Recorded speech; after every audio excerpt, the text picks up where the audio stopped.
Halloween Ends has shown that it's ready to deal with sins of the past in the trailer, but what other sins will we see again? Let's talk about it. Lock your doors, bolt your windows, and turn off the lights. Make sure the kids are safe at home, cause you're headed to the Night Watch Zone.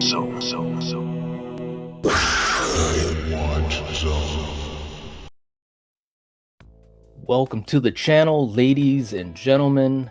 We're going to be talking about something that I think is really interesting. Hopefully it'll be really fun for you guys.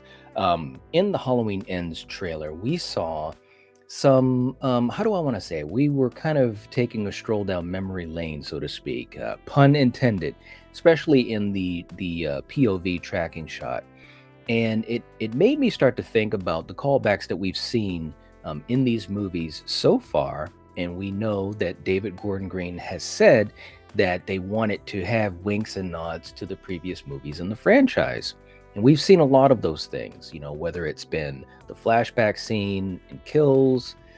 We've had, obviously, the Shadow of Loomis, which has been a very great part of 2018 and Kills, in my opinion. And we've also seen nods to a lot of other things. Even in the trailer, we saw nods to H2O, to 78, to Halloween 4, and so forth and so forth. So I just wanted to kind of dive into this and see what you guys think, get your opinions, of course, to have a discussion. But obviously, that POV shot, you know, is a reminder of Halloween 78, which was such an amazing opening to that movie. And in the trailer, we see that. Now, my previous video, I talked about what I think is happening in that moment, in that scene or scenes. We shall see. But if you haven't seen that, check out my last video on Halloween Ends. But we also notice that Laurie Strode is wearing that bluish shirt that she also wore in Halloween 78. Interesting stuff. I wonder why. Now, I want to also address, and we've had some folks talk about this in live streams and in comments, the fact that it says in the synopsis, so we know this is true, that she is basically turning her back on the, you know, the trauma and so forth of the boogeyman, trying to move forward with her life, living with her granddaughter, and taking time to write her memoir. Now, some people have speculated that that scene, that tracking shot scene, maybe that is actually a dream. Some people have said that maybe it is the scene in a movie or commercial and so forth. So I just want to say, I mean, anything is possible. You know, they could go in a lot of different ways. I've given my thoughts on what I think of it, but the bigger thing I want to talk about is what it means as far as the franchise and talking about, as I've called it, sins of the past. And I know there are some fans that like some of these things, and some of these things I was fine with too. But you know, some of the things I want to talk about are, you know, things like Halloween 3, Season of the Witch. And we've had callbacks to Season of the Witch in 2018 and also in Halloween Kills. And yeah, I'm just going to stop there. Another one of these quote unquote sins is Busta Rhymes from Resurrection. Having a character that is so zany and over the top and using kung fu to defeat Michael Myers. I mean, it was just some crazy stuff.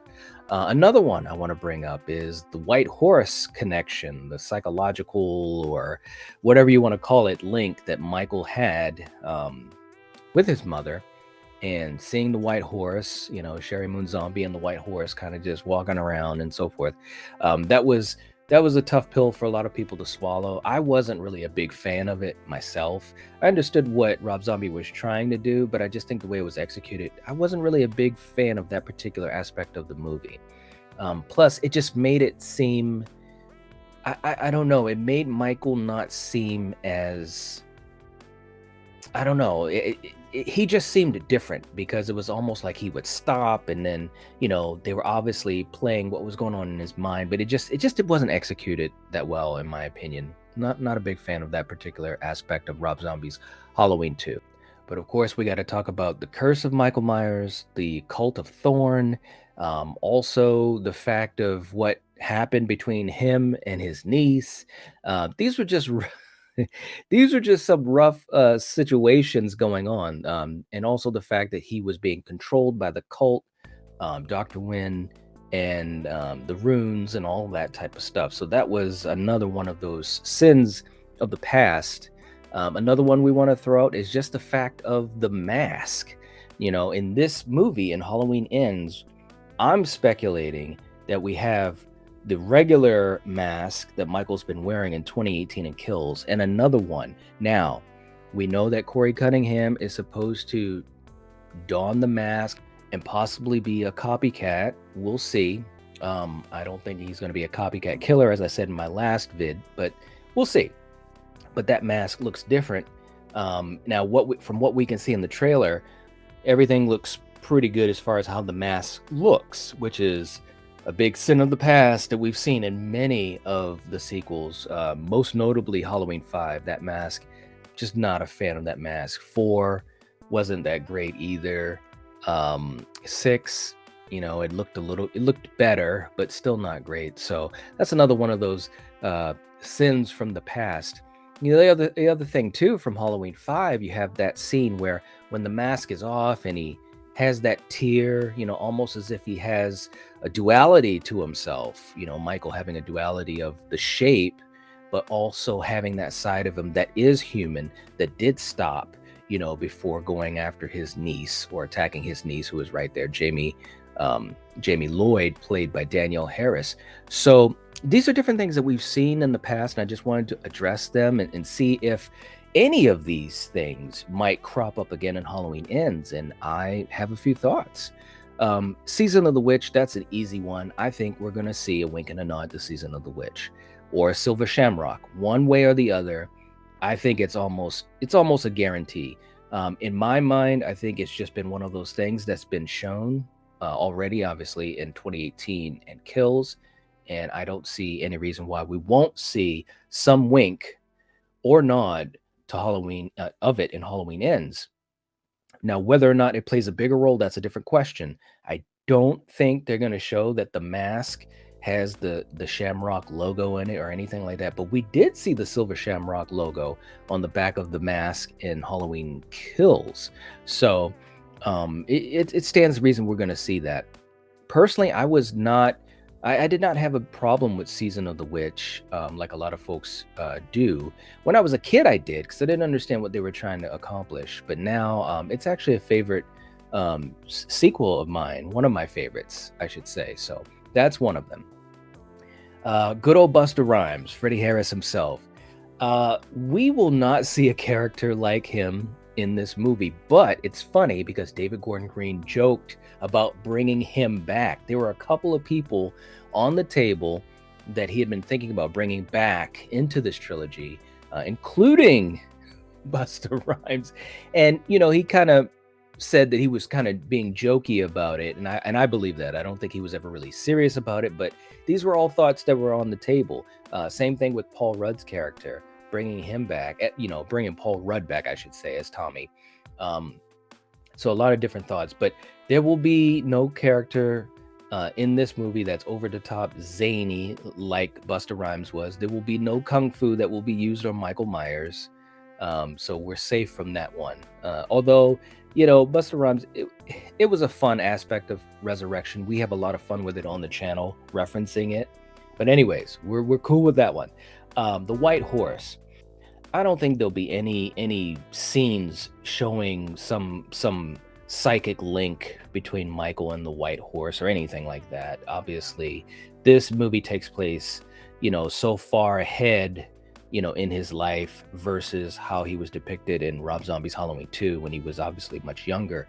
So there won't be any of that. I don't think there's going to be any mention of his mother or father, although I would not mind that.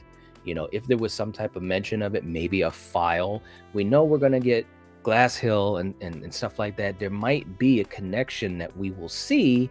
That's what I wanted to get into here, with Dr. Mathis, being someone that knows Michael Myers. Maybe he also had connections with Loomis, or maybe had connections with Sartain and so forth, and there's a file. Maybe that's how we get our link to Loomis in this movie. maybe maybe another flashback, or maybe just a voiceover like in 2018 we had the voiceover of Loomis. So, but there won't be any white horse thing going on. We won't see that. The curse, the cult of Thorn. I think this might be one of the few sins of the past that could be revisited, but I think it would be done in a different way. I think it would be something that might be mentioned or alluded to, but nothing that's concrete and specific, like when, you know, they put the runes down on the ground and Michael couldn't move and all that type of stuff. They won't do that shit. That they won't. And don't get me wrong, I know there's fans of Curse of Michael Myers. I have a couple good buddies that are. Shout out to Helvington. But there were some good things in it. It wasn't, you know, it wasn't the worst movie, not in my mind anyways. But I think the execution of it wasn't, you know, exactly to my liking. But I do think in this movie, especially with Dr. Mathis, this whole idea of Glass Hill, there's going to be other things going on in this movie. We know that. And it would not surprise me if there is some type of link that they have with Michael that will not necessarily try to explain his evil, but to maybe give a little bit more weight to everything. You know what I mean? And it could be things that are alluded to. I really do think one cool thing that the Curse of Michael Myers did, it kind of gave this bigger picture, but they just went too far into it, getting specific and basically dumbing Michael down. I don't think they should do that, and I don't think they will do that in this movie. But showing some type of link that he has to Halloween, to the Halloween time, and so forth, I think that could be pretty cool. And at the end of this movie is called Halloween Ends. I really think that there's a possibility, I've talked about this, if Michael is the last one standing, or if Michael lives, you know, this could be the type of thing where at the end, Halloween Ends means that he is free of Haddonfield. He might leave Haddonfield, or he might be free of having these things happen at Halloween time. So anyways, it's a lot of things that could happen. There's a lot of things going on in my mind, but I want to know what you guys think. Let me know in the comment section down below. These quote unquote sins of the past, first of all, what do you think of them? And number two, do you think any of them could crop up or will crop up in Halloween Ends? I think this is a really good discussion to have. I really want to go deep into this. I might even do a live stream on it, because I think there's a lot of possibilities, especially for a couple of these quote unquote sins. So let me know what you think down in the comment section, and we'll have a great conversation about it. Please like the video. That would help support the channel, and I'd really appreciate that. And if you have not subscribed to the Night Watch Zone, what are you doing? This is the time to do it. And so many cool things going on in the world of horror, with Halloween Ends right around the corner. You know, we've got a lot of great news that has cropped up about Scream and the possible return of Friday the 13th. This is great. It's a great time to be a horror fan, man. So anyways, I will catch you guys later. If you're watching this, if you're listening to this, you are the Night Watch. Peace.